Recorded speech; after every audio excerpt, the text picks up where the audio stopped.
While you're waiting, Heidi, I know that we talked about this last time, so some of you may be in regions where, for whatever reason, sustainability is a laden word. So I think there's ways around that where many of those definitions, if you didn't use the word sustainability, I think it would be hard for most people to disagree. Yeah, that's what we want to do. So, I think there's ways around using the word sustainable if for some reason you're in an area where that has red flags. Terry, I think I just saw your statement that it's a bad word in some parts of your area, and that certainly has been the case with communities that we work with at times here.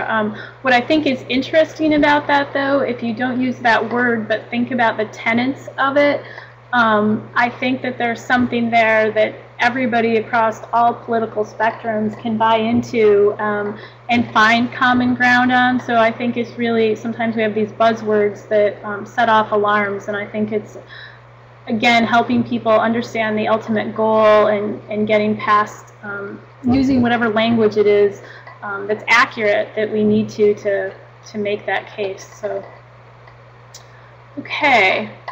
I just saw comments, not anymore.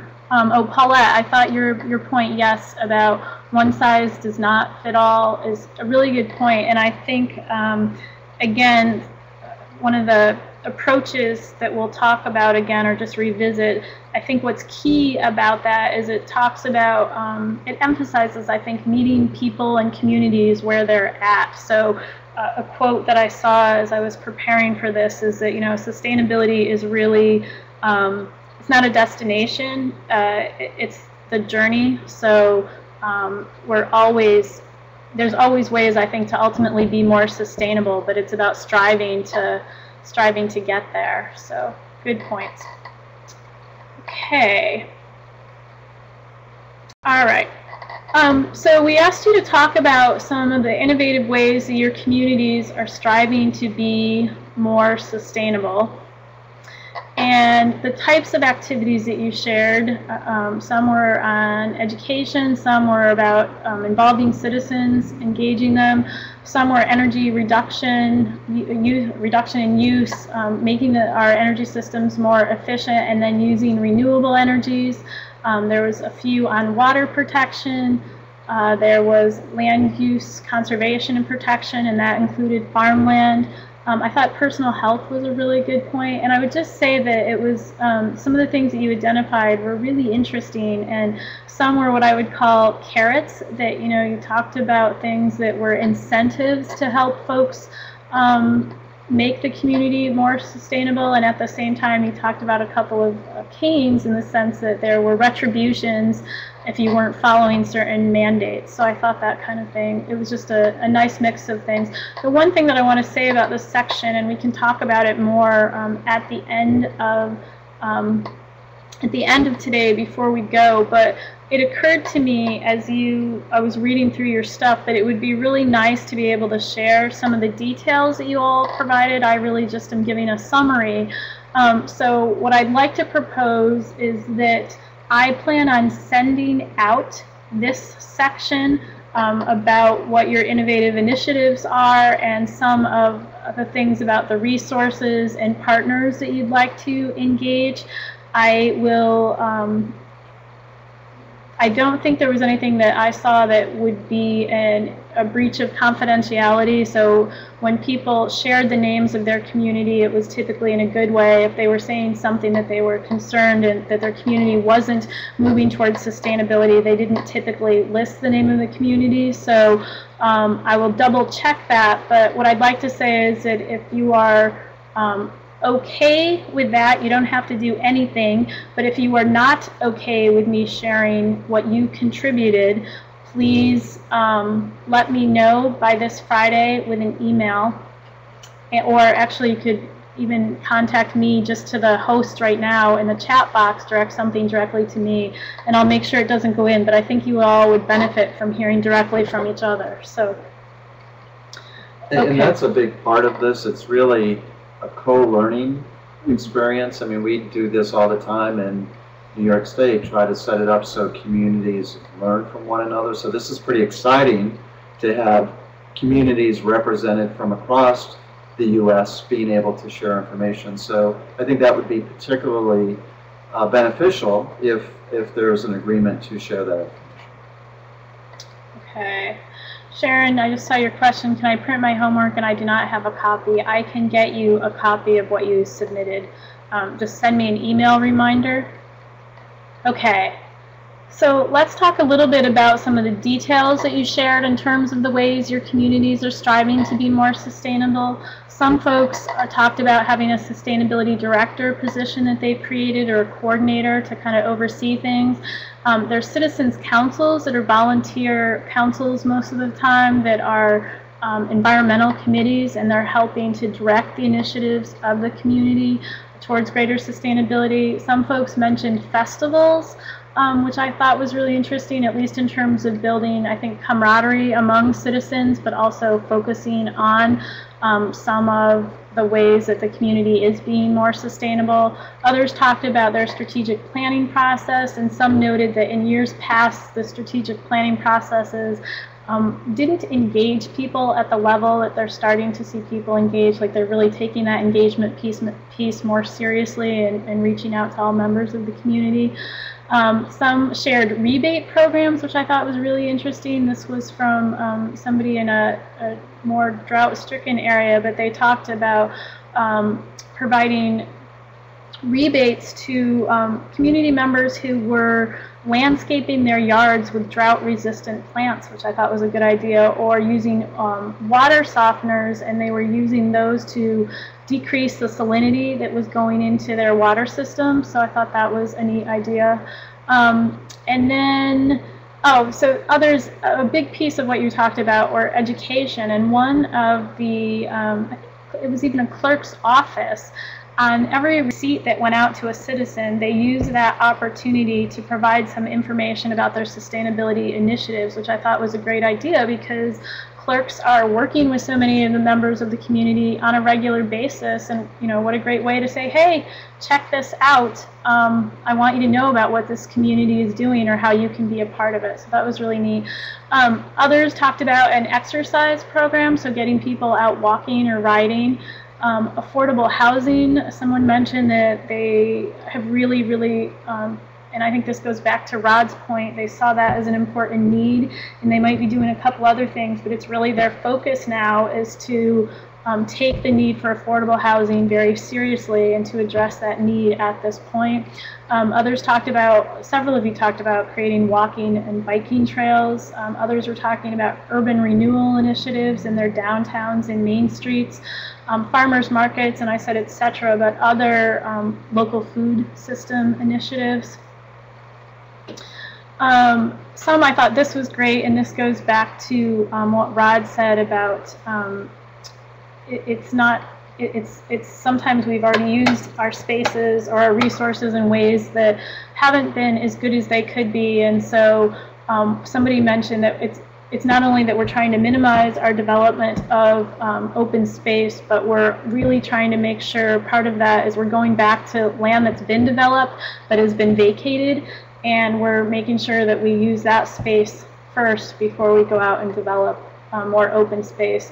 Some of you mentioned brownfield mitigation, farmland protection initiatives, and then working conservation and land preserves. And I just want to emphasize that working piece, because somebody had written what I thought was a really good point, and it was that in establishing these land preserves or these conservation reserves, a big part of the plan for that space was that it could be used and accessible in ways that would still protect it by the public. And the person submitting this, just for them, it emphasized the importance of, we can't have these places just be distant that people don't see the value in. And so this was an opportunity for them to enjoy the space, but also be educated about the importance of it to the community. And so I thought that was a really good point. And then, of course, many of you are in different stages of recycling programs, some just getting started and some doing some really neat things, including shredding documents and providing specific pickups for hazardous waste. And I know here in Ithaca we also have a day where you can recycle your medicines, your pharmaceutical materials, and I think that's a great idea, because one of the concerns that we've been having is up here taking more seriously is the amount of medicines that are going into the water supply through the waste stream. And so that was something that folks here are working on. So, oh great, somebody just said we have a 24/7 drop box at the police station for medicines. That's a fabulous idea.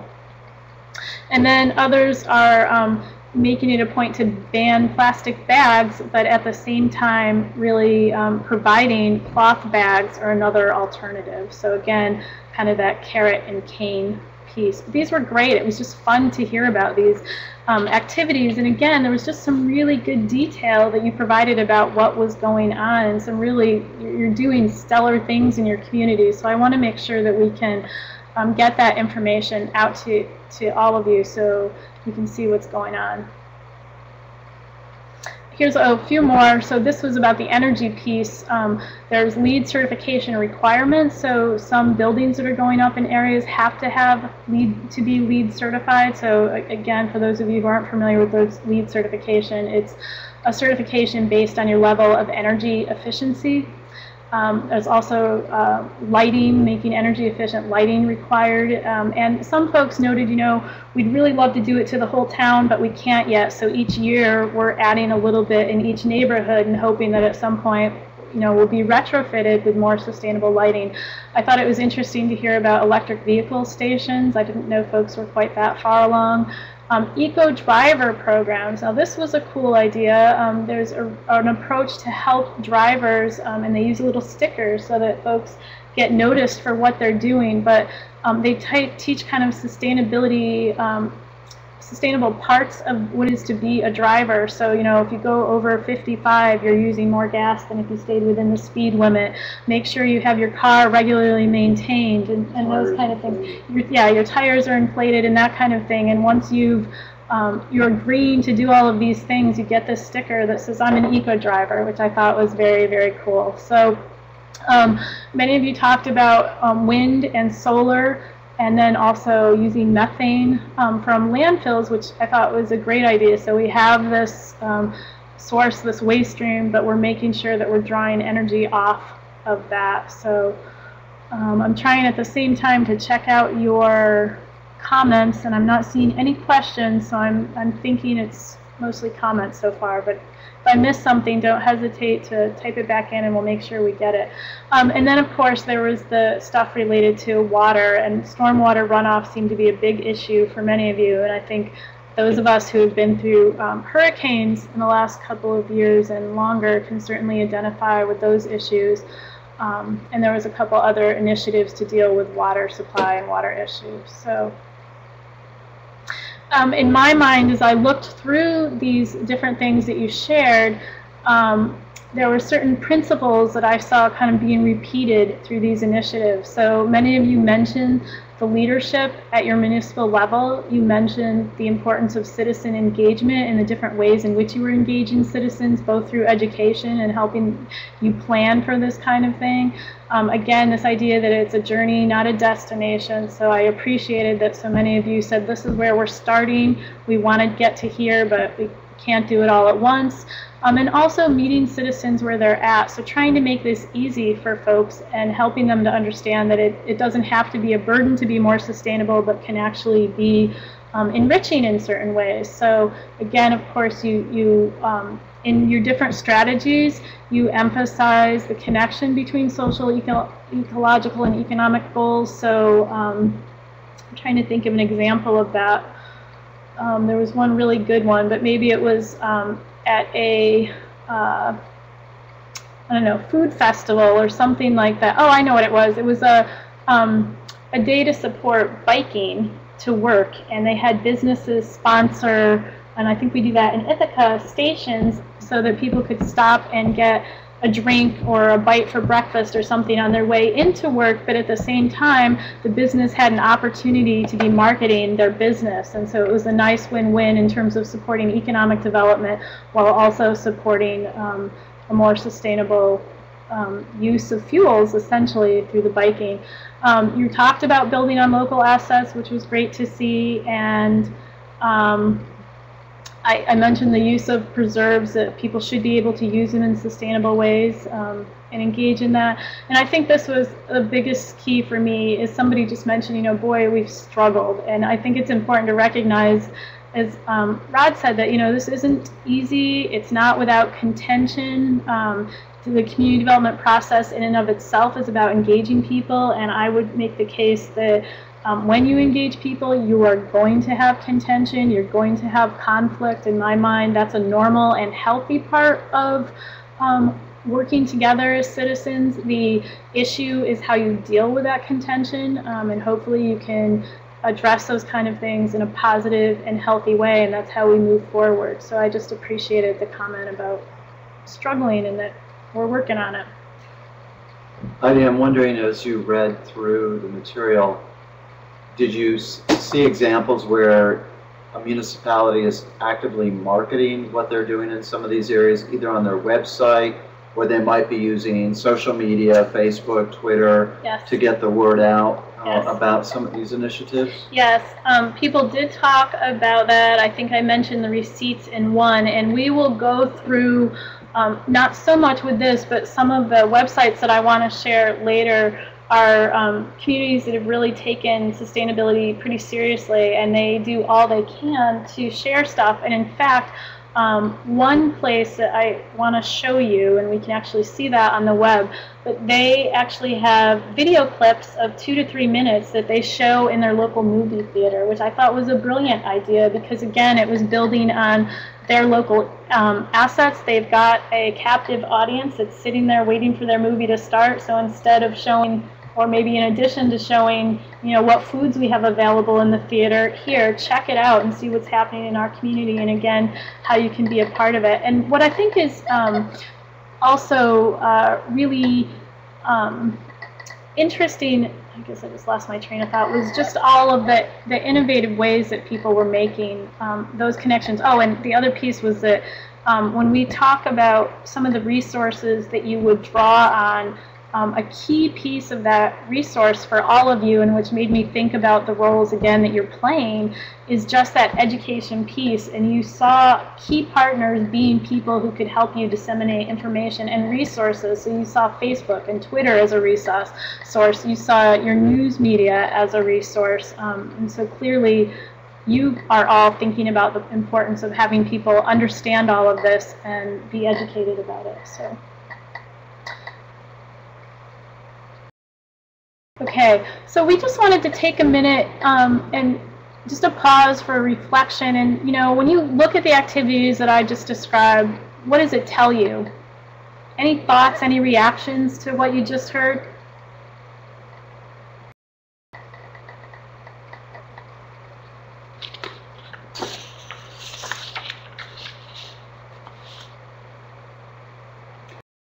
And while you're typing, I am wondering if at IIMC, do they ever have a workshop focused on, I mean, it's probably not as specific as the role of clerks in promoting sustainability, but something around some of these really dynamic initiatives, because I think you all, again, are in good positions to take ideas back to your communities that you hear from others. So I'm just curious, for those of you who have attended IIMC conferences, if there have been these sort of topics discussed.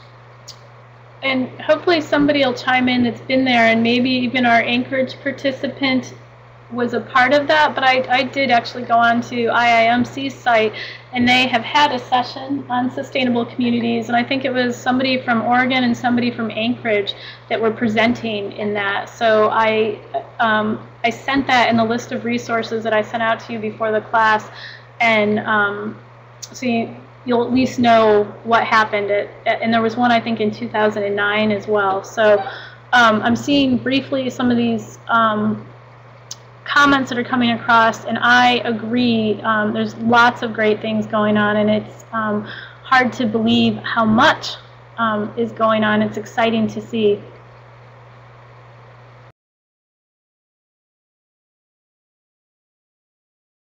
So I'm just reading through these, because I hope you all are too. It is exciting to see how many people are thinking about it and that it's moving forward.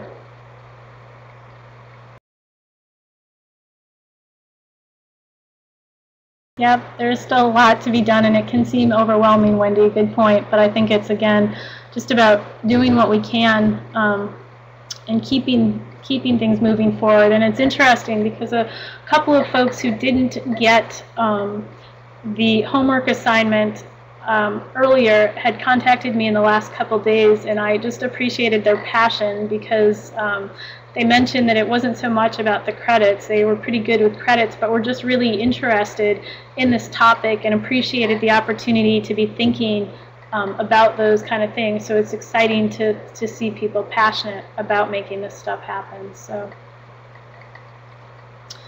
Sharon, you're talking about coming up with a small project as part of this session. I will add that to my meeting notes at the end, and maybe it's something that you guys can pull together, so we can have a conversation about that. All right.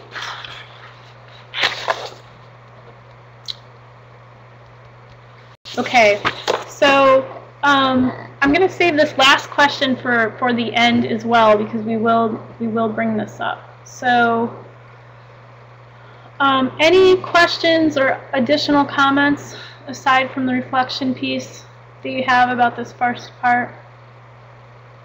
Jonathan, a class reunion? It's a neat idea too. You can have a couple of years of sustainable communities, cohorts maybe. Okay.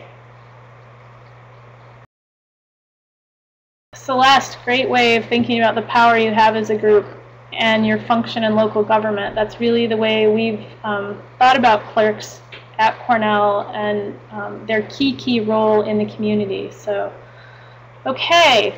So our next thing that we asked you to do, and this was really to get you to think about what the community development process is how you would use a community development process. And I have to say that I say the community development process, but there's basic elements of it. The way it gets implemented is different in different places. There's different approaches, but there's basically some key elements to engaging community and moving forward to meeting their goals. So we're going to just talk here quickly about the process. Think a little bit about why the community development process is important to creating more sustainable communities. Look at your responses and provide you with some good examples that I thought you came, and then pose some things for food for thought. So, okay. So again, here is the community development process. It's the idea that you have a small group of people with some shared ideas and a shared vision or a shared sense of where they want to go. They engage some more diverse stakeholders and create a vision. Based on what you come up with as a vision, you think about, okay, if this is where we want to go, what's the situation that we're in now? What do we have to do to get there? You define some specific desired outcomes. This is what the world is going to this is what will be part of our world if we achieve this vision. You're going to think about what it is that you're going to do first. You know, again, there's all kinds of things that have to be done, but what are the key things that we should tackle first? You're going to define short and long-term objectives within the context of those priorities. And then it's really developing some specific plans. What are the action steps that we need to take to achieve these objectives? And then the idea is that you don't just stick that plan on a shelf, but you say, here's where we wanted to go, and you're going to go back and say, did we actually take these steps? Are we achieving our goals, and identifying some of the ways you're going to know whether you met your goal or not? And it's this idea that this process is ongoing. So you might achieve this project, but if your broader goal is a more sustainable community, and the idea that, again, you never quite get there, there's always ways to be more sustainable, you come back and again, so what did we do? Where are we at now? What has to happen next? And Terry, I'm not familiar with the Alabama Communities of Excellence, but my guess is that it could very well be this process. Pretty much, I would say, lots and lots of people working in community development, again, have different names for this, but this is basically the key things that they're including in it. Okay, so that was just another way to be thinking about it. So what I want to have you do for a second is why does it make sense if we're trying to achieve more sustainable communities? Why is the community development process important? What are your thoughts?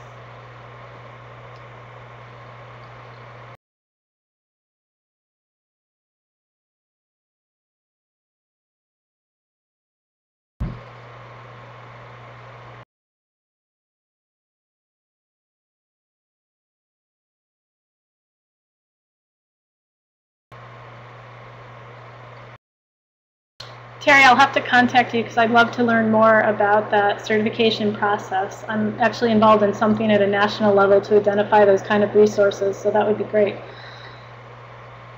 Okay, so the reasons that community development processes are important, that you need to involve the entire community.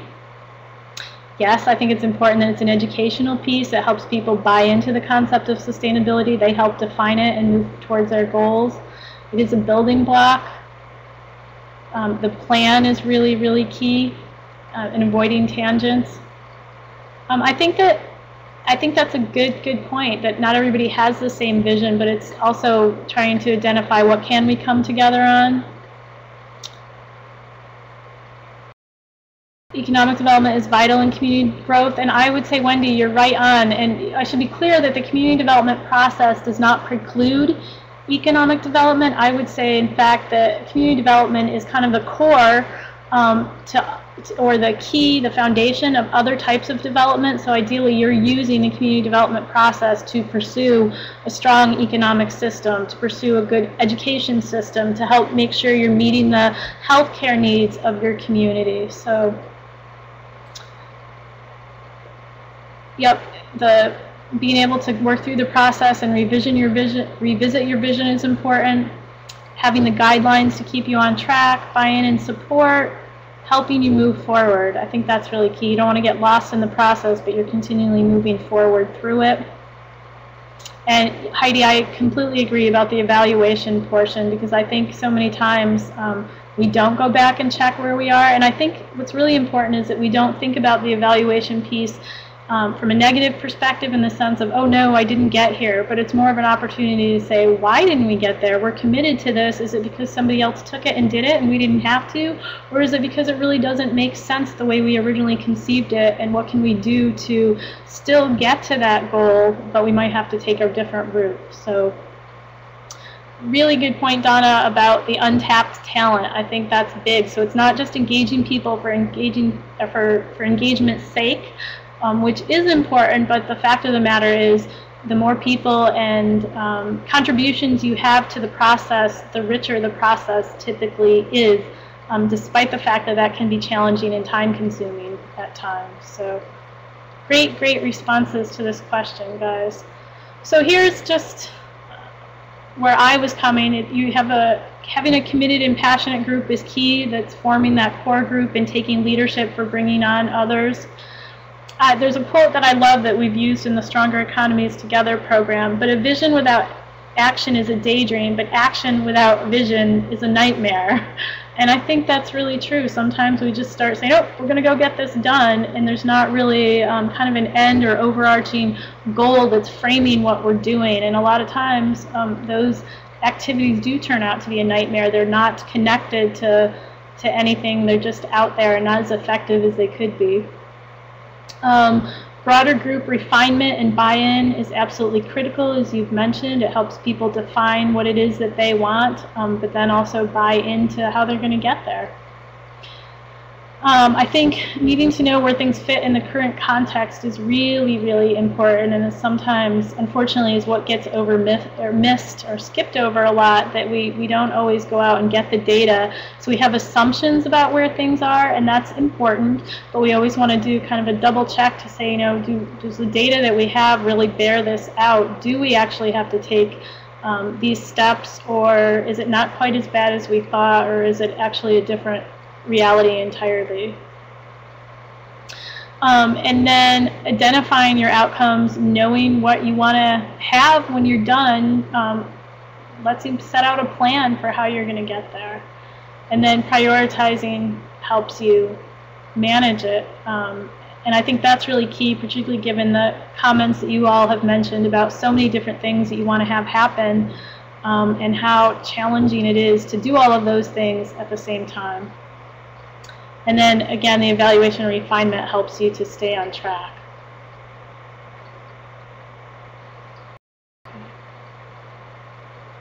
All right. Okay, so here are some of the things that you shared in response to this question about how to use a community development process, and I thought this was kind of the big picture overview. What did your responses include?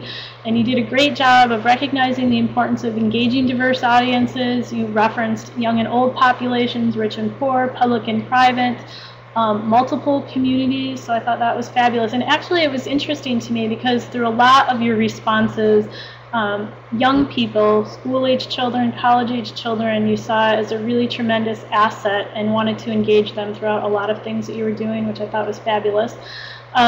You talked about the importance of working together, and so it wasn't, again, just engaging, but it was a type of engagement that people were really open to communicating with each other, that it was a civil process, and recognizing that there's different individual needs, but ultimately, hopefully through this process, there's an overall goal that we're sharing, and we can meet some of those individual needs and help people come to the table to have buy-in, because they're actually getting some personal rewards while contributing to the achievement of the overall goal.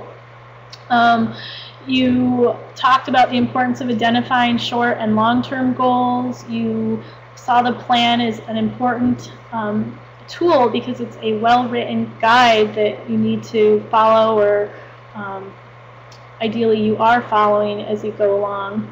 And then the other thing that you mentioned and emphasized was the evaluation and monitoring progress, which I appreciate because, again, it's often something that gets thought of last or not thought of at all. So I think we're getting more savvy about that, and when I say we, I think communities and higher education, all of us are being called to task to be more thoughtful about our evaluation piece. So I'm using the word limitations to your responses here. So these were things that we didn't hear, but I want to make it clear that I take responsibility for that, in part because I don't think we spent a lot of time on the community development process. So I just wanted you to know some of the things that were left out. So it wasn't the whole piece of the process. A lot of you really honed in on the engagement piece, but after the engagement, you didn't think about the planning piece so much. One other thing that I thought was interesting about the engagement is there was a sense about engaging people at the beginning, but then it sounded like you went back to maybe that core group or a few individual people making the decision later on. And I think that when we talk about the community development process, we don't always talk about that even after you've got the plan, you're still involving a broader group of people for feedback. Ideally you are, and I don't think we probably articulated that enough, and I don't think we do in general. So that was helpful feedback from you and making me think about how we present this. Some of you forgot the evaluation component, and I think, again, something that we did not emphasize was just the reference to it's a cyclical nature, that it's ongoing. I think a couple people pointed that out, but you get to the end and you start again moving forward. So I guess my point would be that those are things to keep in mind as you think about the community development process. And hopefully what I just shared that I probably didn't share in the beginning makes sense. So here's the types of things that you were thoughtful about that you'd like to use this process to do in your community. Somebody mentioned the Hazardous Waste Disposal Day. Just getting citizens to volunteer more generally. You have a sense that there's an opportunity to engage a broader part of the community that aren't actively involved in volunteer opportunities at this point. Expanding and enhancing a trail system. Some of you talked about downtown improvement. Creating a conservation campaign, enhancing or starting recycling programs. General engagement. I thought that was really key, and it was interesting, and we'll talk about this a little bit more in the challenges, but I have a sense from all of you that you're concerned, at least to some extent, about the level of engagement in your community that you see as a challenge, getting people just to be involved in the process is a task. So you wanted them to define sustainability goals in general, so not just a project, but what do we want to do overall to enhance our sustainability or strengthen our sustainability. We talked about creating a community food system, and certainly there's lots of models, and that was, I think, my first introduction to the community development process was a colleague who wrote a guide to supporting community food systems through the use of a community development process. Some of you wanted to establish a farmer's market, again, the biking and walking trails, enhancing wildlife habitat, which I thought was interesting in your region, and then creating a water conservation ordinance. Here were some examples again that I thought were great because they really thought through how the community development process would be used. So they talked about starting a core group, creating that shared vision, bringing in additional partners to help think it through, identifying your assets, and defining preferred outcomes and setting priorities or setting short-term goals and planning and implementing and then reassessing. So it was really great that that went all the way through there. Here's another one that I thought it was super that you mentioned in the beginning, that this really is a process. You're going to bring together the core group, the shared vision, identify and engage partners, and then planning and implementing and thinking about your indicators so that you can create strong evaluation and monitoring initiatives. So that's all from the person. Yes, these were, yes, so this was a full, I got you. this was a full thing. This was a quote that I took out of one of the responses. So, and I don't, I want to be clear, everybody's responses were very good. I just tried to pull out a few that maybe were a little bit more comprehensive than others. But again, I thought for the most part, everybody really paid attention to the assignment and were thoughtful about how they responded to it. So kudos to everybody.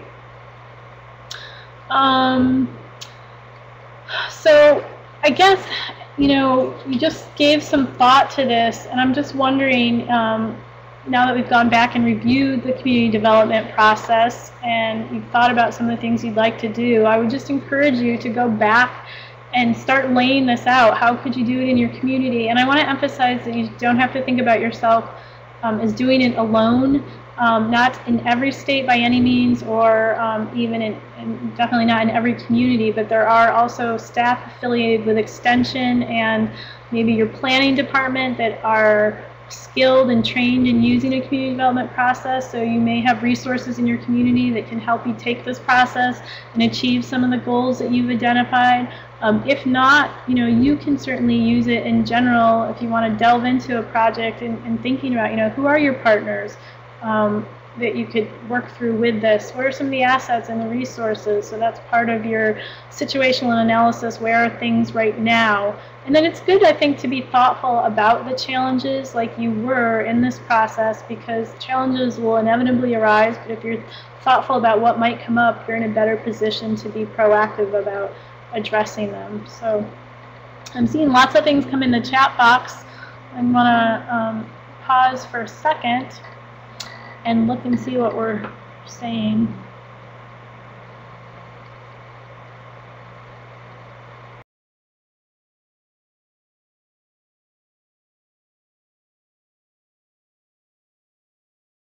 Jill, your point about it being easy to get involved but hard to maintain follow-through if benchmark goals aren't achieved, and that's a really good point. Hopefully the idea then is to realize that, okay, why weren't the benchmark goals? And usually if they aren't achieved, there's probably something behind it. So using those goals as a way to say, you know, why aren't we getting to where we want to go can help you maybe revitalize the group and move forward in a different way. But momentum is a good point. It's a challenge at times, especially when we're all have so many other things and every other aspect of our life going on. So I know that sometimes people have a hard time getting to meetings and carving out time.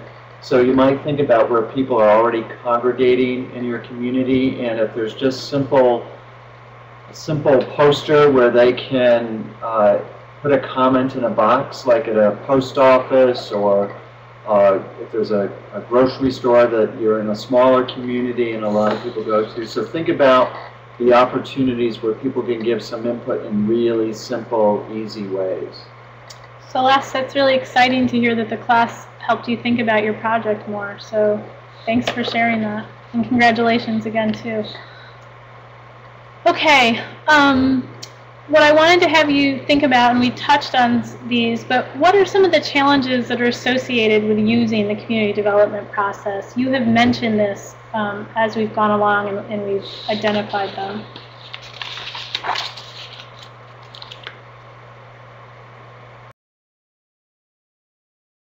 Funding. If you don't have a volunteer coordinator of all of it, you need somebody to pay the funding to help support that process. Making sure that everyone is heard. Yep, sometimes there's a sense that you can never quite do enough, but I think of it as doing our best. Staff support, time commitment, and funding. Yes.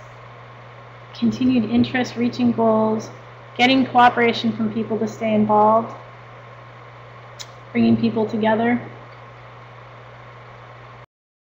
I think you've already mentioned this, but I hope that for most of you, your cooperative extension system could be a partner in helping to kind of lay out and oversee a community development process. So just keep in mind cooperative extension. Yeah, and I mean, you've mentioned the coordination piece, which the extension educator can play that role, but I imagine from your perspective, you're a clerk with a zillion other things to do, so probably taking on overall coordination for a project sounds pretty intimidating. Do I really have the time or skills to lead through this process? So don't be intimidated. There are people to help you, but understand that we realize it may not make sense for lots of reasons as well. And I think the only other thing that I would add to the things you're saying, and maybe this has to do with what you just said, Mary, about the political favorites, but certainly change is viewed with suspicion and conflict emerges again. It's coming to those common goals, a common vision takes time, and it takes people at the table. It works much better if it's a face-to-face type thing where people can work out those differences and sort through. But again, that all takes several meetings. It takes people agreeing on kind of protocol for how we're going to work together, and that is something that really involves people being thoughtful and a lot of time. So how about, I'm just curious, do you now, in thinking about what the community development process is, are you seeing folks in your communities use this for your development initiatives? If not in full, perhaps pieces of it?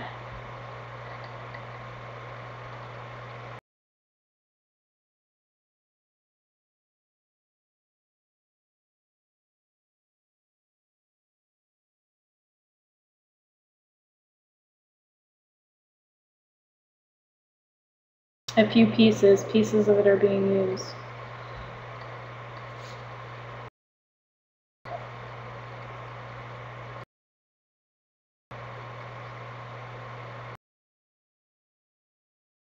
It's interesting, Paulette, that more people are able to give their time and opinions and participate with economic difficulties. Yeah, I think I've heard Rod say before, people might say, oh, but look at the challenging times we're in. What a better reason for people to figure out how to come together and make something happen, because you don't really have a choice. Paulette, that's a really good point about taking baby steps and having accomplishments. And I think anybody who's working with people through a community development process as part of that prioritization would say, identify a few goals that are easy to get out of the gate and that you can say, look, we've done this already and here's how it's happening. So, good point. Okay, let's see.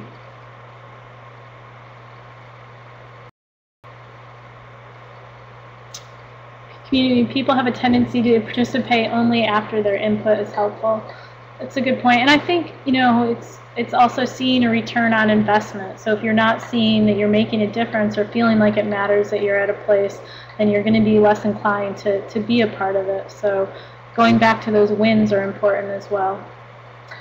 Okay. I'd say we're about halfway through, so I'm going to, time-wise, I'm going to keep us moving. And just, I think these next few sections will run through fairly quickly, but I wanted you to understand the types of partners that you talked about engaging. So administrators, and I'm talking about the county or town level, so your municipal leaders. A lot of you talked about, and so this was a variety of expertise areas, but certainly you were looking for people who had technical expertise. So if you're thinking about expanding trails, you mentioned a nonprofit that had been supporting the trails that are already there and helping people be good bike riders, or, you know, doing bike safety kinds of things. Others of you talked about involving farmers to help create a community garden so that they can help people learn how to grow. You talked about health being health departments and hospitals. You saw, again, as I mentioned earlier, young people, both K through 12, colleges and universities. And what I thought was really important in the partner piece, and I think that was also in the other resource piece, is that you saw kids as a key tool to getting to adults and helping them change their behaviors. And some of you even gave examples of how in your own lives your children coming home and saying do something was much more meaningful to you than hearing somebody mandating it, or, you know, saying, hey, you know, give this a shot. When your child came home and said, let's do this, mom or dad, you jumped right on it. So natural resources, so managers of natural resources, the public works department, so folks who are managing infrastructure were very important. Safety and security, contacts, the planning department, economic development folks, including, I mentioned chambers in the next section, but going back to the youth, you saw scouts as a huge potential partner. Businesses, your homeowner and neighborhood associations, so you saw some existing membership organizations that you could tap into their already existing networks, is the way I read into that. Council members, in addition to the overall administrators. Energy companies I thought was great, and going back to the businesses, so I think that they are key partners. I think sometimes in some cases we might think, oh, you know, this business or this company is like, so out here a big issue right now is, as we mentioned before, I think natural gas, but I think that some communities, some people are seeing the natural gas companies as enemies, some people are seeing them as partners, but in some of the strategic planning processes that I've been involved with, people have really emphasized the importance of working with the natural gas industry to understand the impacts and help plan for those. So it's really important to see those partners as folks coming at this from different perspectives.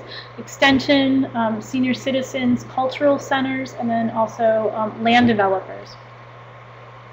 And I think this goes back to maybe what I just said, but this is a quote that I took out because I thought it was great, and it's really something I try to think a lot about, that I think, and there's data that shows that we are choosing to live by people who think more like us than people who are different than us. And so this person said, you know, the partners, you didn't get specific, but they would be two individuals from polar opposite sides of the spectrum.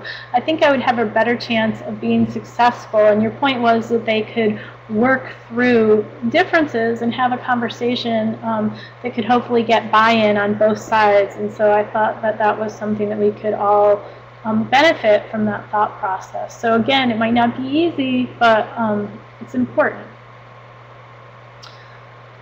And as I looked at your information that you shared, I was trying to think, okay, so why were these, what were you trying to get out of these partners? And it was clear that you wanted technical expertise, you wanted access to resources that they had that you did not have, you wanted access to influence and power, and I thought that was really interesting.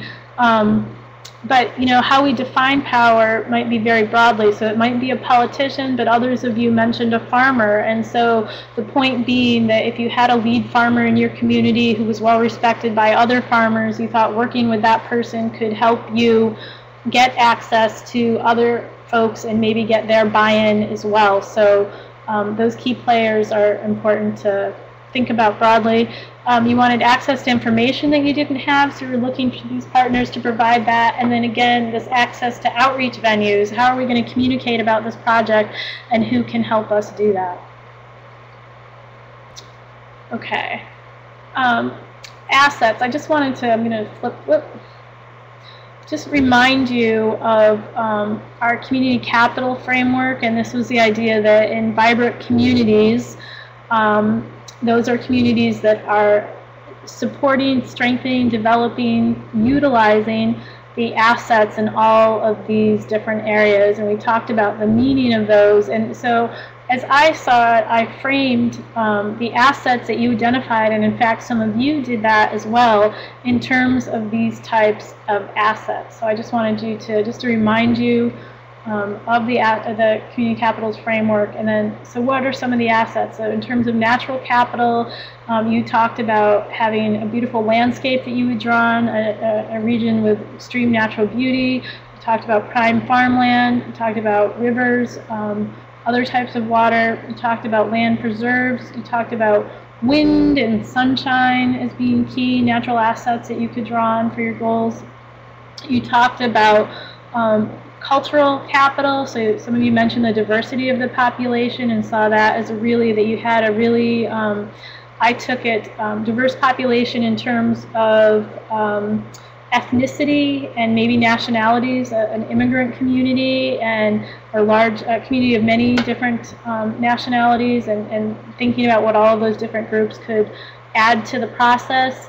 Some of you talked about a can-do spirit, that really defined your region. People were motivated to make things happen, and so that's an important part of your history that you saw as an asset. Some of you mentioned a commitment to service and political engagement that was kind of a hallmark of your area, and that was important. And I put small town atmosphere. This could probably go under a couple of different capitals, but I saw it as you know, so there might be part of the physical infrastructure, small town, but I took this to mean that, you know, people know each other, people are willing to work with each other and help folks out, and that was, again, a trademark of the community.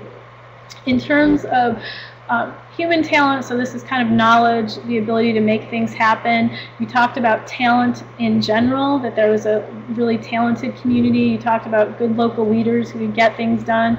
Again, you talked about young people and using young people to reach out to adults. And I thought colleges and universities, from our base at Cornell, we always hope that the assets that are or that we are seen as an asset to help our communities move forward. In terms of social capital, having a small population, so again, close-knit. You talked about established volunteer organizations that were there that you could tap into. You talked about the Council of Governments. So again, these are already groups working together and moving forward that you could tap into and utilize to help achieve the new goal that you've identified. In terms of politics, mayors, council members, other local leaders, farmers, and other business leaders. So again, that political influence happens in different ways and through different players. The built capital, so this is your infrastructure. Some of you talked about having great existing trail systems that you could expand on. Somebody mentioned having an industrial park that was really focused on and emphasizing as a marketing tool, I think, its approach to sustainable industrial development, and you saw that as a tremendous asset. Somebody mentioned the town center. It's close together, walkable, livable, so it brings people together, and that can be a good asset. Others talked about the existing recycling infrastructure. And I think of community gardens as really a built piece of infrastructure. So you've taken this land, you've developed it, and it's something that you can then in turn build on. And then financial, interestingly enough, you didn't talk so much about your financial assets, but somebody mentioned a revolving loan fund, and somebody else mentioned economic designation, so that having this designation as an economic area was an important asset to moving forward with your goals. Okay, so I want to jump right into, because I think they're related, the assets. We asked you to think about other resources that you might draw on in addition to your assets. And I just want to point out that of all of these that you mentioned, funding, so whatever the term was, resources, I don't know if that just connotes this, but several people mentioned funding, thinking about cost share and grant opportunities. The other big one was the outreach venues. As I mentioned before, how am I going to make sure I communicate about my project? I'll flip to the next one and then come back. Another one was people and volunteers. Somebody mentioned, look, we have a seasonal population that it's hard to engage, but on the other hand, they are a potentially tremendous resource that we'd like to cultivate. The youth and the student piece as also business leaders. So people, volunteers, outreach, and funding were the big three that I would say came from here. I thought this one was interesting, and hopefully this class is doing a little bit of that, but getting models from other communities. What are they doing? How did they make it work? How can we draw on and build on what they've done? Tech support, so again, both other professionals in the areas that you wanted to work in, or drawing on colleges and universities and the research knowledge, I think, that's based in those, and applied knowledge that's based in those programs. Other programs doing this work, so many of you said, you know, I have this idea and it's not exactly what these other sustainability groups are doing, but I think they'd be very interested. I think that they're key resources that we need to tap into. I mentioned the business community, other institutions, existing churches and schools, politicians, and then you saw policy as potentially key resources that you would want to emphasize or draw on to support your goals. So, all right, so we'll pause here again. I'll just try to look at the chat box really quickly. And it looks like you guys are just sharing stuff on your own, which is fabulous. I think Rod and I will leave now and just let you go. I don't think we have much to add here. This is great. So I don't see any questions. I would just ask you in terms of reflection, did these questions about partners and assets and resources help you think about aspects of your community differently? Have you thought about these in the past? Did you see them in new ways? Yes, definitely.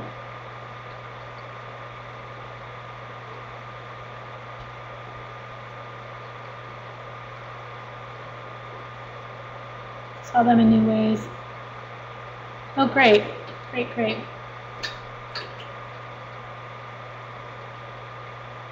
While they're running through that, Sharon, I'll address your comment about a community garden, and I haven't seen all the other text, so I'm not sure if this is what you meant, but a community garden tends to be a place that's a shared space.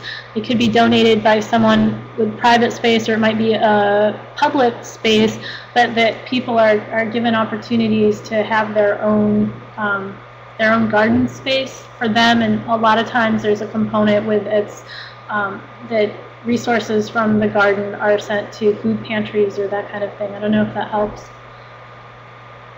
Oh, good. So it looks like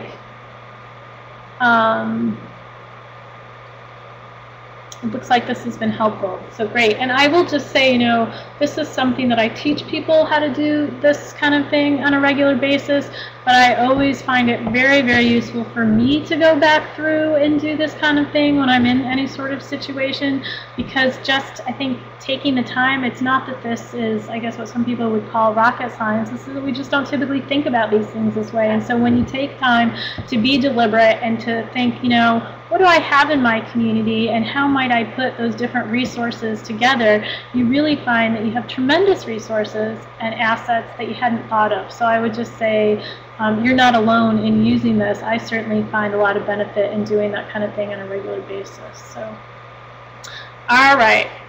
Any other questions or comments about where we've been so far?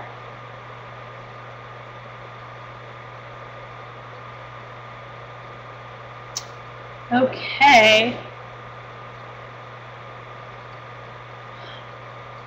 I want to then move through the challenges and hopefully get you into some of the additional stuff. We've got about 45 minutes left, so I'm going to move through this. Some of you may be typing with additional questions, but we'll try to come back to them, and I'll try to keep an eye as we go through the challenges. So in terms of challenges in your community, several of you mentioned that there's just a general resistance to change. I think someone referenced a term that was used in the last session by somebody, the CAVE, which is Citizens Against Virtually Everything. That there's both to change in general and then to specific projects. They might not think it's important to have a bike trail, for example. Some of you mentioned, there's just naysayers. Others mentioned funding, which we've certainly talked about today. And this I thought was a really good point. We're all being expected to do more with less. And so the thought of taking on one more thing, thought of funding one more thing, can be very daunting and a challenge. Again, some of you said, we find it hard to engage citizens or bring them to the table or get them to volunteer or get them to comment on stuff. And I think that goes back to maybe Jonathan's point about if people don't see value in something personally, it's really hard to get them to come and think about it more at a community benefit level. Some of you mentioned that it was a challenge to educate citizens, and I'd like to talk about that a little bit more to get a better sense of what you were talking about. But the other big thing was getting people to think beyond the present to the future. That some people are just like, well, I'm not going to be here then. This really isn't a conversation about me. Another thing was a notion that sustainability costs a lot, and I have always thought about the costs related to transitioning, but I also think that there's a lot of cost savings involved. I've never seen kind of the economic analysis, but I'm sure people have started to do that, and so I think it's making the case that some of it might be costs up front, but in the long run, the bigger question, I guess, would be is can we afford not to move in this direction? So. Again, this focus on the personal impact versus community benefits, time required, and this is again what you've mentioned earlier about maintaining the momentum and keeping people involved. You're right on, and I don't have any pat solutions, but it's I think again meeting people where they're at, trying to understand where you're losing momentum, and saying, okay, gang, we recognize that we're not going where we wanted to do. Let's figure out a strategy that does help us to move forward. And I think it's just also a natural, and this is important to remember, that a natural part of any community development initiative is that there are ebbs and flows in what you're doing. You're going to come to times where everybody's really motivated. There's going to be times that you struggle, and just accept that and do your best to work through it, but it'll pick up steam again. The political process is another challenge that you identified, and I thought maybe perhaps relating to this political process was finding common ground and just a clash of differing opinions, and I think perhaps that goes back to the engagement issue too, but sometimes it really is hard to get people to come together in a civil way, as critical as it is. So, okay. If there's anything I didn't mention there, anybody wants to add, please feel free to do that. I do want to go back to this. Can you guys tell me, those of you who might have said education is a challenge, can you say a little bit more about what you meant there? Because several people actually identified educating people as a challenge, and I'm just curious what you meant by that. So I'll just pause for a second.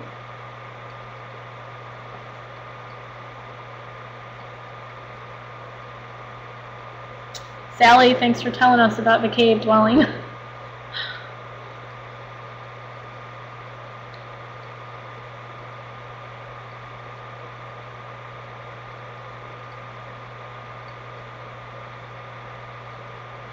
I see somebody just mentioned that economic forecasting is not easy. Good point, Wendy. There are more, I think, tools out there now that communities have to do it that are kind of set with a formula in there, and you plug in the numbers. So I think the more of those kind of tools that folks at institutions can do are better. Okay, Paulette, some feel you are treating them as a child and shut their minds instead of listening to new ideas or descriptions. So part of it is the approach, and some people may not be open to a period. Educating people about the benefits of technology is a challenge. And some of that stuff, I think, is so new that we have to learn about it ourselves as educators before we can go out and talk to others, and that can be complicating. The fear of change is an issue with education. Love of paper. Yeah, it's interesting because I struggle with that. I'm trying to get better about reading stuff online.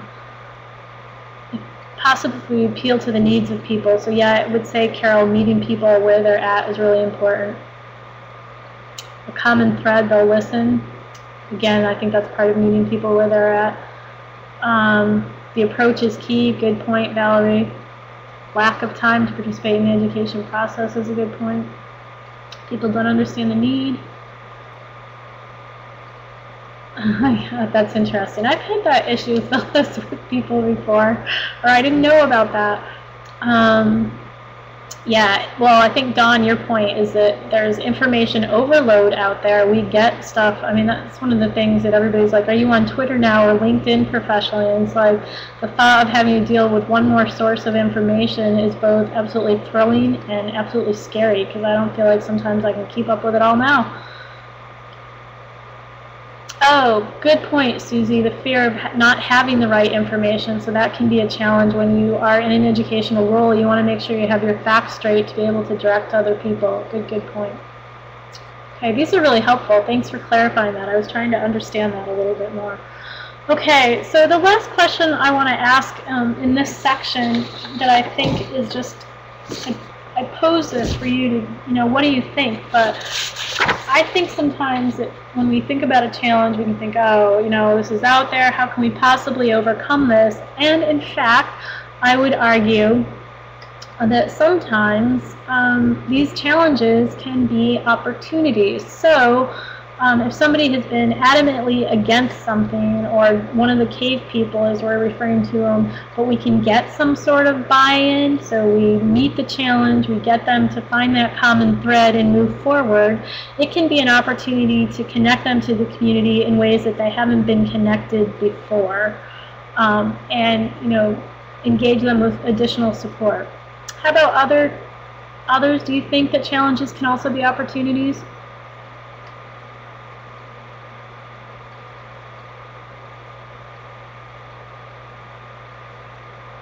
Yes.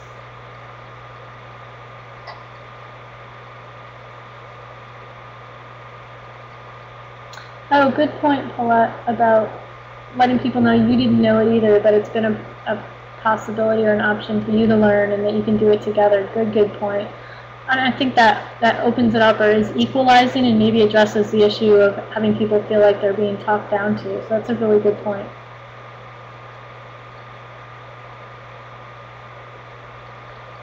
It's an opportunity in the sense that I think that's where you were going, Donna, that time spent now can be time and money saved in the future. Once people do understand, they can think about how they can contribute. These are good points. Okay. Let's go on to your contributions as clerks.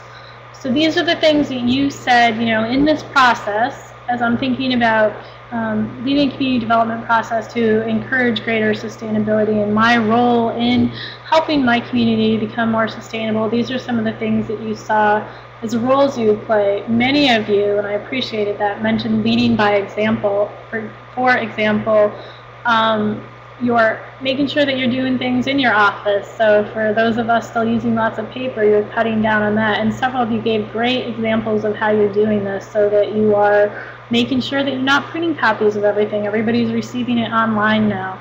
Another way that you talked about leading by example was just going back to your councils. So you're not only educating the public about opportunities, but you're going to your councils and saying, hey, I'm giving this a try, or hey, I heard about this. Could we, just give this a try for a month and see if it's something that would benefit us? And I thought that was a good point. And also doing the same thing, helping the public know in your role of constantly seeing and working with the public, of letting them know what's going on. The key thing that I thought a couple of you mentioned here, and I appreciated that, and maybe this goes back to what you were saying, Susie, about wanting to be well informed, is just that you see yourselves playing a neutral role. You are supporting the view of your local government, you act on behalf of your local government. You want to be clear that you're neutral. You don't want to be perceived as taking sides, but you also want to be perceived as having fact-based information to help inform people. So I appreciated that. You talked about serving as a conduit for information, and you mentioned being able to put stuff up on your websites. You talked about being able to give presentations through your role, and again, sharing stuff right out of your office. You talked about being able to find funding to support these initiatives. Many of you write grants. Others of you talked about convening players. So, hey, we have this idea. I will pull together the people I know that can help make this happen. Or I'll play that maybe kind of coordinating piece. I thought this was great. And it goes back to, I think, that point of neutrality. But you see it as your role to foster a sense of community, making people feel connected to their local government, connected to one another, making them feel welcomed into the process and a part of it. And certainly the folks that we've worked with here, I can imagine doing a fabulous, fabulous job at that. So, and then also, again, balancing the needs of multiple groups, going back to this neutrality, is that you're not just serving any one sector of your community, but all of the sectors, and that's what that's part of your job description, essentially. So I thought this is great. So it looks like there's really other good things about how you're doing this kind of stuff. This is great.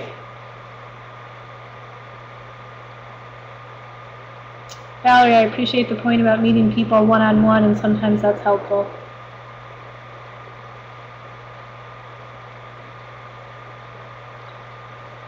These are good ideas. So these are the roles and your contributions. Did this exercise and having to think about what you might do help you think about your role as a clerk any differently, or was it pretty obvious that these were the things you would do? Thoughts?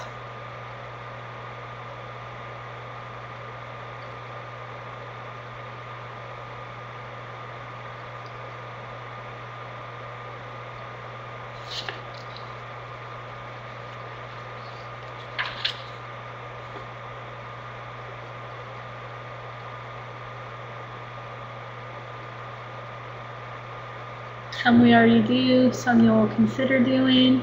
Helped you to think outside the box. Oh, Sonia, that's interesting. You'll prioritize your time differently. Great, April. It's good to feel like your city's on the right track, huh?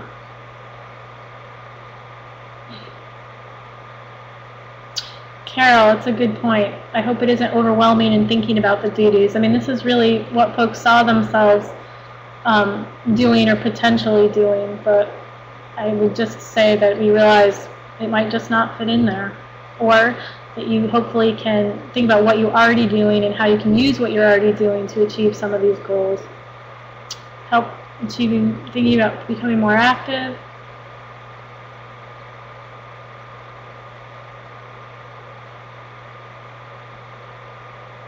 Paulette, good point. I think I've heard that from others. Valerie, good point about having a community-based leadership for something. I think that's a great point. So there might be things that you contribute to it, but you don't have to be the leader. And in fact, maybe there's times where you definitely shouldn't be. Carol, thinking about being a facilitator, I think so many clerks are positioned well to do that.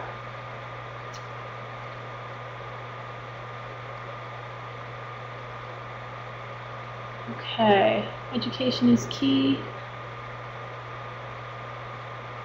These are great.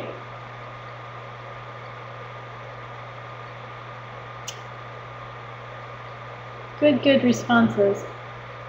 So we have about a half hour left, and if you can indulge me for just a little bit longer, I want to move us into a further review of some of the stuff that we talked about, but then pointing you to additional resources. So it's important to me that you leave here not only with having thought about this stuff that we've talked about, but knowing about some other places that you can go to as you kind of continue down this path, that you have some resources and other examples. So I'm going to move us forward.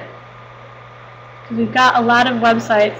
For further review, I felt kind of bad at the last time, feeling like I brushed over a couple of things, and I wanted to point you to those. So in terms of approaches to sustainability, I gave you a couple of examples of the ways that communities are approaching sustainable community initiatives. I mentioned the transition towns and the natural steps. And I do want to say I didn't post links here, but if you Googled these, you'd find a wealth of information. But I just wanted to talk a little bit more about each of these models. So this quote from Rob Hopkins. I wanted you to know that Rob Hopkins was the founder of this initiative. He, I don't know how many of you have heard of permaculture, but it's an approach to agriculture that is really about not only using but restoring the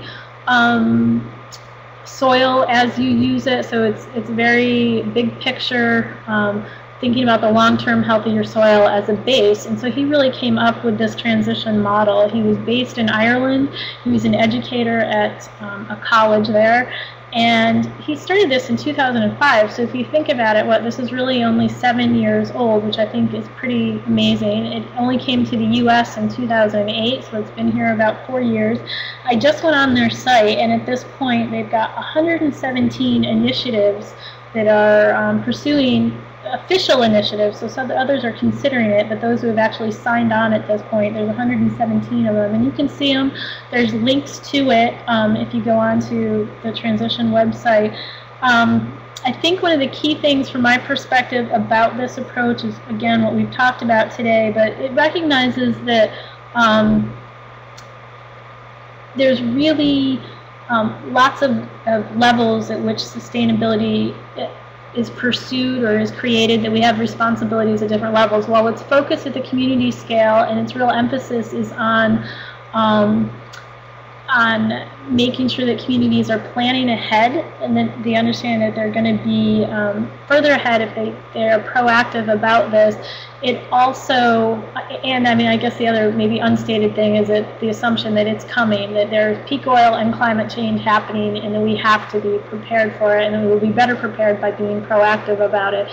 But at the same time, its focus on the community, it recognizes, again, that community operates within a context of lots of other institutions and individuals. And so I think it really tries to think about how we can have these individual towns or these individual community approaches, but connecting to each other and supporting each other and connecting to the other levels of government that are happening or other levels of kind of social organization, so state, nation, world. So it's kind of got a big picture view. I'm trying to think. These were, I did mention this before, these are the assumptions or the premises that it offers, or the guiding principles, that life with lower energy consumption is inevitable, and that it's better to plan for it than to be taken by surprise. And the point being, from their perspective, is that, look, we might be using a lot of energy now, but at some point there's going to be a crash, and we're going to have to deal with less energy available. And so we better think about how we plan for that, and maybe we can create new energy sources, but it's coming in the current context that we're operating with our dependency upon oil. The other premise is that communities do lack the resilience that we need to be able to think about how to be able to become more resilient, because right now we're not there. We can't, it's hard for us to bounce back to some of the weather and the other changes, and I think we can think about some of the national disasters that have happened, and some places have done well in rebounding, but I think there's other places that we know that several years after that are really still struggling to be what they once were, or to be something different. The idea is that we have to act now. We can't do it alone. We have to do it collectively. We have to act locally. This is where things happen at. So there might be, again, policy and all kinds of other things happening at multiple different levels, but we have control locally, and that's where we need to approach it. And I think this goes back to what you guys have said about the talent in your community, that when we do come together, we can be really creative about this, and it doesn't have to be as bad as some folks think it's going to be, because we can make a choice, we can prepare, we can build new options. So I just wanted you to, again, have a little bit of a better sense of what this was about. And I think that the big key thing, again, that I would put together with all of those 4 premises is that planning is key. Let's be proactive. Let's get ready for it now. Okay, the other one was the natural step framework. The natural step framework is something that was developed in 1989 by a doctor in Sweden, and it operates again at lots of different levels. So it's thinking about businesses, nonprofits, communities, and households moving towards a greater sustainability. I think that it comes from a very systems-based perspective. So the idea, if anybody thinks from a systems-based science perspective, it's that everything's connected, and when you pull something in one spot, it's going to happen in another place, or it'll impact another area of your ecological system, but it's based in a scientific perspective, and it uses that scientific perspective as a way for helping people to understand the world, providing a common framework so that people can say, okay, here's what we're talking about, we all understand what we're talking about, we have this common understanding of what we're expecting, and the ways that the natural systems operate, and based on this common understanding we can work together to move forward. And also it provides us a way to assess where we are and know where we might want to go. So it's a little bit more about that. The other thing that I wanted to point out, because I think I completely skipped over this and said I wouldn't spend much time on it the last time, but I want to a little bit, because I think this funnel that they use, this is really their framework. And the idea is that this line that starts in the bottom left at the bottom, so where it says societal demand for resources, that's the bottom line that's going up, then levels out and goes down in this model. So this is basically a growth in population, and then all of the resource requirements that are needed to support that population growth. And the idea is that that is increasing, it's increasing, it's increasing right now. That's the stage we're in. The top line is this idea that there's raw materials, there's ecosystem, this is our natural resources and our carrying capacity of the natural system. And the idea is that as our population and our resource requirements increase, our ability to support that increase or to serve that increase is declining.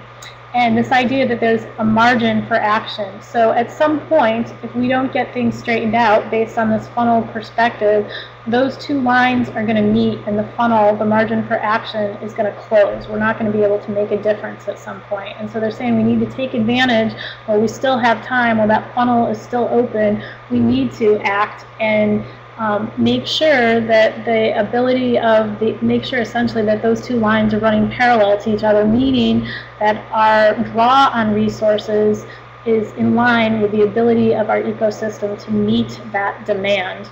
And in fact, if we can do that, we can even open the funnel at the other end so that we start hopefully being able to support the population that's out there and enhance our ecosystem. So again, I skipped over this quite a bit last time. I'm going to look and see, has anybody asked any questions about this? I just think I wanted you to know that there's this is a framework, this is a model for helping to understand what we've been talking about, and it's very much what this group that is working from the transition towns perspective. And so there are towns that are called transition towns across the country. Again, too, I did show this last time, but they have basically 4 principles that that go along with this framework, the funnel perspective. And it's the idea that in a sustainable society, nature it's not subject to systematically increasing. So the system can't sustain increasing concentrations of substances that are extracted from the Earth's crust, concentrations of substances that are produced by society, and degradation by physical means. So it can't happen and have a sustainable society at the same time. At the same time, in order to have sustainability, you can't have a society in which people are subject to conditions that undermine their capacity to meet their needs. So if all of these things are happening, we can't do what we need to do to survive. It's the idea. And so they kind of flip that and say that in order to be able to make sure that people are able to meet their needs and their demands and live healthy, we have to make sure that we're not degrading the earth by physical means, that we're controlling and not creating substances that are above the concentration that the ecosystem can deal with or support, and that we're not extracting, our natural resource base and stuff that is not renewable at a level that will ultimately crash. So I just wanted to go in those a little bit more in depth because I felt kind of bad that we didn't have time, that we brushed over them last time. So, okay. Questions or comments about that? I'm not seeing anybody do anything more there, so I'm going to go on really quickly in the last few minutes to talk about evaluation and assessment. And what I'm going to do, hopefully everybody's going to follow me here. I am going to get out of this, and for the next few minutes, I'm going to just pop from one website to another. And first, we talked a little bit about evaluation last time. I want to show you some additional sites in which there are assessments to help people establish a baseline for sustainability and think about whether their community is moving towards it, and then show you a couple other additional sources. So I think the chat is working, Rita. So, okay. So bear with me for a minute. I am going to stop sharing this. I'm going to share my screen, and hopefully you are going to see that screen in just a minute. I'm going to take you to, okay, so hopefully, this is, I'm sharing my full screen, so hopefully you are seeing it clear, and you are seeing something at the University, a colleague of ours at the University of New Hampshire created, and it's called the Community Capacity Assessment Survey. And I think it's fantastic, particularly because it looks at, it uses the perspective of the capitals, which by now you probably know I'm a fan of, but it lets you go to your state. So I'm going to go to New York, and I am going to say, okay, I want to know or think about, and you can do all of these, but I'm going to go in and do an assessment of where we're situated in terms of a sustainable environment. So I'm hitting this, and then it's going to ask me, and this is really best done with a group of people. So it might be your council members, it might be a group that you're pulling together for your sustainability initiatives. But it asks these kinds of questions. Does your community have a committee or organization that effectively addresses natural resources? So I'm going to say there's a committee, but it's not really active. Does your city or town seek input? And I'm going to say we're really good at doing diverse input, so, or getting a diverse mix of people to input. So you're going to answer all of these questions. I'm just going to throw some things in here so we can move through this, and you can see how it works. But it's really simple and made for you there, and then I want to just submit so you can see what happens when you submit and how you can use this tool. And this was a long one. But again, it's all there, it's online, so I'm going to check 3 of these. So I'm going to submit this. Oh, I missed 17. Okay. All right, so I'm submitting it. And then what you're going to see in just a few minutes, if everything is working the way we want it to. Oh, you hopefully will not see that. I have not had that happen before. I found a flaw. Sorry about that, gang. Every other time I've tested this with people, it's worked just fine. What happens is that when you submit this, it actually comes up with a report that says, here's your score, essentially, and it identifies areas based on how you respond. It gives you a score for each of your responses, and then it gives you areas that you might work in. And what I think is really helpful about this, it's your capacity for achieving goals in these areas. What I think is really, really helpful about this is it does the work for you. It's not that it's perfect, but it does give you a chance. Let me just see one more time if there's anything else I'm missing that we can just run it through. But it gives you, it tells you, hey, here's some areas that you might work on. And so if you want to get a sense of where you're at in terms of moving towards a greater level of sustainability or vibrancy for your community, it's a really nice start. And then in a few years, if you've identified some ways to address the issues that this has helped you identify, you can go back and do it again, and then you have kind of an annual check-in to say, gosh, we're moving forward. Look where we were before. Look where we are now. All right, sorry, I guess it's not going to work. But I wanted you to know about that one. Here is another assessment, and again, you have links to these in your thing, but this is developed by the Eco Village Network, the Community Sustainability Assessment. And this is really nice because it's really a great guide. It gives you an introduction. It tells you how things are scored. It introduces you to each of those, what I would say, those capital areas. That's another way to look at these things that they have. So the social checklist, the environmental checklist, the spiritual checklist. It talks about what sustainability is. And then again, so they even ask you to send your scoring information. So they're trying to keep track of this at, I think, an international level, which I think is interesting. But again, it gives you a sense of how you rate. So if you have this score, you're here. If not, you need to work on it a little bit. But it lets you have points in each of these areas after identifying, you know, do I have these kind of things happening in my community or not? So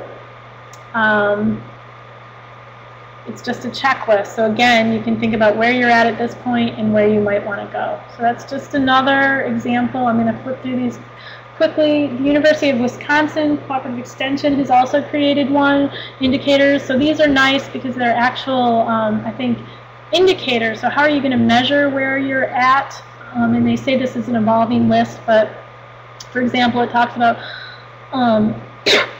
energy, and if you're going to assess your energy, where you are in terms of sustainability, one indicator is how much do you use per capita, and that's a great way to start. So if you say we've really got to reduce our energy, find out what your energy use is per capita as a starting point, so that in 2 years you're hoping to reduce that by a certain percentage rate.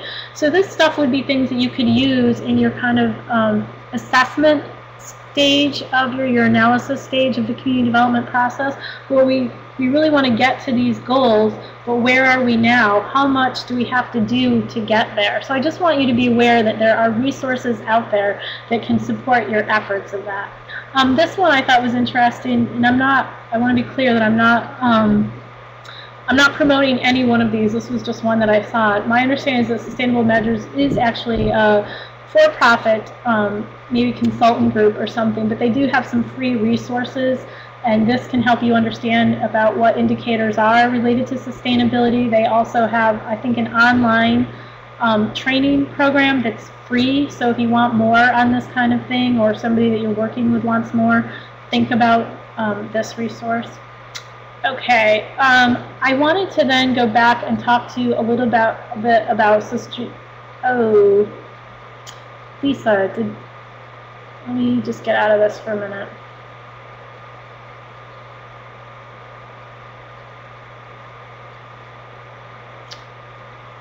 Okay, so Lisa said she lost audio. Did other people lose audio?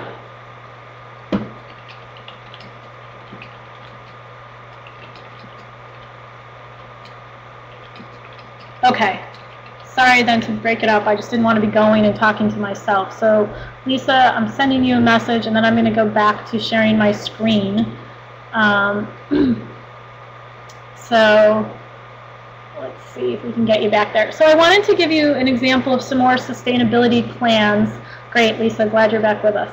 And I just went on, and what's important to me about these plans is that they are actually something that's either kind of mandated by the municipality or at least strongly supported, like they are a key partner. So it was just more to point you to some of these, and as I was looking through them and encourage you to do, you'll see that these plans have the characteristics of the things that we said were needed to develop sustainable communities. So you'll see that a lot of them, to develop this, went through a process of really engaging the population, and it'll tell you how they did it. It'll tell you what some of the things that their approaches are. It identifies specific goals and specific strategies. And so, you know, I think that there's kind of, and you were looking for models, you mentioned, in terms of resources to help you support what you're doing. Go check these things out. You may not do the exact same thing, but it might be worth it as you decide that you share something that you want to do that they've already done. Maybe you could call somebody up in their community and say, how did this work? We're thinking about it here. Or maybe it gives you an idea of the strategies that they use to achieve a goal. So all of them may not work for you, but maybe there's something there that you just check out. So I just wanted you to be aware. So there were a couple from Canada. And there were a couple, and then they identify specific projects, so I thought that was great, and their methodology in this one. There's some from Canada and some from the US that I pulled out. These are certainly not the only ones that I'm sure that are out there. It was just a quick web search that I wanted you to be aware of that I found. So here's another one that I think when you were talking about websites and using your websites to help people understand your sustainability initiatives, I thought this was great. And this is what I mentioned in terms of the movie. The 4 City of Kingston sustainability videos above feature city workers and other Kingstonians committed to making Kingston Canada's most sustainable city. Look for them in local movie theaters. So they're only 3 minutes, 32 seconds. Let's just pull this one up for the heck of it. So this is a great way, I think, you know what, it took a while the last time. It does say it takes, I forgot about that, it takes time to download. So I'm going to get out of that, but I wanted you to see, they have these videos, you can go check it out, and this maybe goes back to your point about needing to engage people and making sure that they're on board. This is a way to let them know how others in the community are buying into it, I think. They have this Kingston Strategic Plan, which I thought was a great resource. Again, it's lovely, but it's simple. It's not a 100-page document that sometimes strategic plans are. It's short. It does have additional addendums. But it talks about what it is that they're doing and how they're making it happen, and what I would think of as, you know, key roles that the government is playing in this. So, you know, they identify challenges. Here's where they're going. Here's how they're doing it. And the council, I think this is fabulous as a model. You know, what are the council's priorities, but what is our principles as a council to making this work? And I think, so they said, their council set the following financial parameters, so you can see what they're saying they will do to commit to that, which I just also think gives additional ideas. So I think that is really helpful. I'm going to minimize this and go back to the next one because I realize we're getting close to our end. But this was another, I think Hinton was also another Canadian example, but again, here's their sustainability plan, their themes that they're working in, their vision. I think it's great that they have a glossary of sustainability terms, so it puts everybody on the same page. I like the fact that it's a vision for 2040, so it's not just something general. They're saying this is where we want to be by this time period. You can kind of see where the different capitals here they address through their themes, so some of this I think will be familiar to you. But again, just examples. And here's Boulder, Colorado, which you might want to take a look at. And then Greensboro, North Carolina also had another site that I just wanted to point you to. So those are just examples. Go check them out or share them with your councils or whatever if you want to give people some food for thought. So, okay. That said, I want to quickly, in the last few minutes, move into our Sustainable Communities resources. So these are things that you might want to take a look at. I think this is a nonprofit. I'm going to go back to my notes to just remind myself what I wanted to point out about each of these. It does a nice job, I think, in this of emphasizing public and private partnerships. And the great part about this is that it gives you, under governance, you go here, it gives you links to policies and ordinances that you might be able to have as examples to help move your community forward. It provides public services. So my point is that there's a section on this site that speaks to things that are front and central for you guys, I think, coming out of a local government perspective. All right, the next one, if you're thinking about energy efficiency, I think on the slide I actually missed one of the E's, but it's the American Council for an Energy Efficient Economy. They have a local, so if you go to state and local energy policy, we'll click on that, and then they have a database of energy efficiency. They have a state energy efficiency scorecard. They have a toolkit, which a state technical assistance toolkit. So these are things, again, that I think can help you move forward. They have local energy policies, again, that might provide you with some examples. Let's see if we can go to New York here easily. Select a state, and you can see how this works. Let's see, what are our appliance standards? They're going to pull up easy for us. So this just tells you where we're at in terms of our appliance standard relative to any other state. So this kind of information with this may or may not, but it might be useful as you're applying for grants to say that you've done some homework.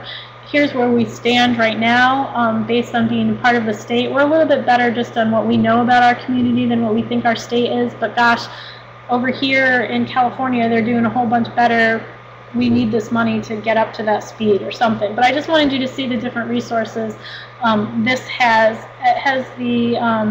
also has the policy case studies that you might want to check out. So, oh, okay, and then one other thing, I think it was on here. Let's see if I can find it. Somewhere's on the site, and I can't remember exactly how I got to it. There is is it under local energy efficiency policy, the toolkit? I'm not sure, but if you probably go in and Google it, you will see keeping it in the community, sustainable funding for local energy efficiency initiatives. So they mentioned funding on this site that you ought to be able to find. Somewhere's in this. Sorry, I can't remember exactly where it was when I looked at it, but just know it's there. Okay, another thing is Flex Your Power, a best practice guide for local governments related to energy efficiency. That might come in handy. So these two resources that I'm sharing now are really related to energy efficiency, but it's just to let you know, again, that there's lots of resources. There's probably other resources that will support other initiatives that you want to do to take yourself towards sustainability, but I wanted you to have a sense of what's out there. So let's see. And this, what I think is great about this, it's a best practice guide for local governments. It's not, there may be policies there, but this is really helping you as your local entity itself become more power efficient. What can you do to upgrade your facilities, and not just the office you're operating in, but maybe it's your sewage plant or other types of things. How do you, the infrastructure that your government is responsible for, how can you increase your energy efficiency? And I think what's key, that says it all right here in this part of the screen, is saving energy and money. What local government doesn't want to save money, right? Okay, so this is, a lot of the examples I gave you spoke to more urban areas. I wanted you to know that there is a survey out by Audubon International that is trying to look at sustainable practices, policies related to rural areas. So I don't know where they're at with the survey. I think in my mind I saw something that it came out in 2011, but you may want to contribute to it to let them know about the great things you guys are doing in your communities. But you also might want to stay in touch with this to try to find out what the results are of this survey, so you can maybe draw on what they're doing later on if you're working in a rural area. Okay, let's see. The other thing was, okay, so this were just links to the, I think, transition towns and natural steps. So I was just trying to brush up on that, but I wanted you to know that there are websites about this stuff that you can actually go to and find out this information, again, if you just download it. So I'm going to get out of this part of my screen. I'm going to come back here and bring you all back up into where we were at. Lisa, you raised your hand. Did you have something to share? Or was that from before? Okay, Paulette, glad you think it's helpful. I'm going to just rush through this to the end because I'm at 3:30. We went through all of these things. Let's see where this takes us.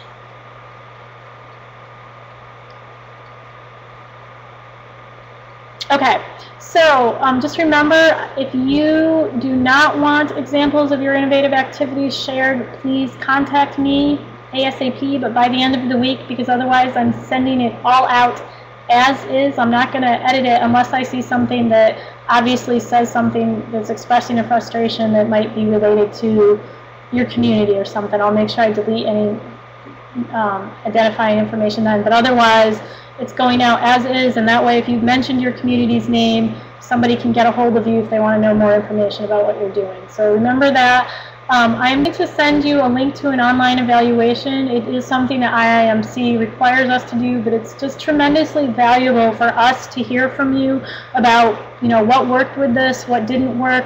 I think I mentioned to you that in years past we've done a little bit more interactive stuff where you've been able to chime in too verbally. Because of the numbers, we couldn't make that happen, and I apologize for that, but I hope you felt engaged throughout this, and give us your suggestions, what worked and what didn't. So I'll get you a link to that. It may not be for a couple of days, but please complete it. And then we will be emailing you a certificate. Before we email you that certificate, I just want to make sure that your homework's completed, that you are in on one session or both sessions, and that I have the information that we need. But you will, so it might be a few weeks or more before you get it, but we will get it to you. So if for some reason you have not seen something by, I would say, the end of August, I know that's more than a couple of weeks, but I'm going to say the end of August just because we have our institute coming up and several things coming up with the summer and staff vacations and stuff. If you haven't heard from us by the end of August, please check in and say, where's my certificate? So any final questions or comments? Thank you all for thanking us. Rod had to step out, but I'll extend his well wishes. And thank you on behalf of both of us for chiming in. We're glad that this has been useful, and just wish you well in your sustainability efforts and your continued good work. So thank you all. And I'm not seeing any questions, so we will we'll give it a few more minutes to run, and then we'll sign out.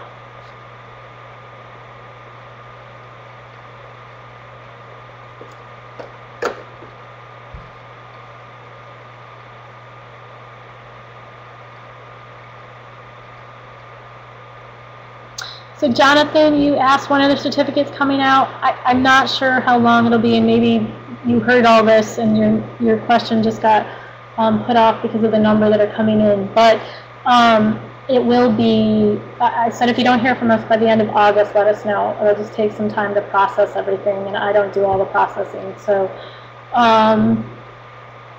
yeah. A couple of you are thanking each other, and I think that's really important. This was not just our effort, but it's the class is much richer because of your levels of contributions to it. So thank you.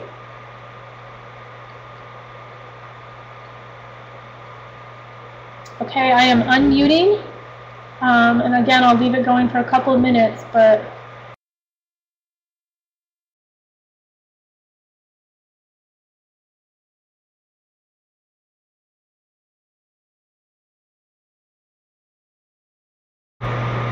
you know, I'm going to come on one more thing that if anybody who's still on wants to weigh in. You all talked about getting together as a group. So if somebody wants to take leadership for trying to put something together and you wanted to type up a message, I would be happy to distribute it to everybody, and then they can get back to you, so you could give your contact information. Sharon, I don't know if that's you, but I could give your contact information if you're willing to that, or if somebody else wanted to take leadership.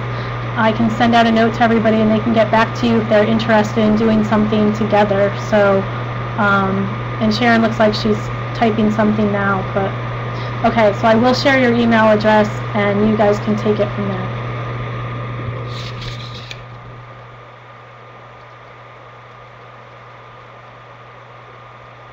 Thanks, Sharon.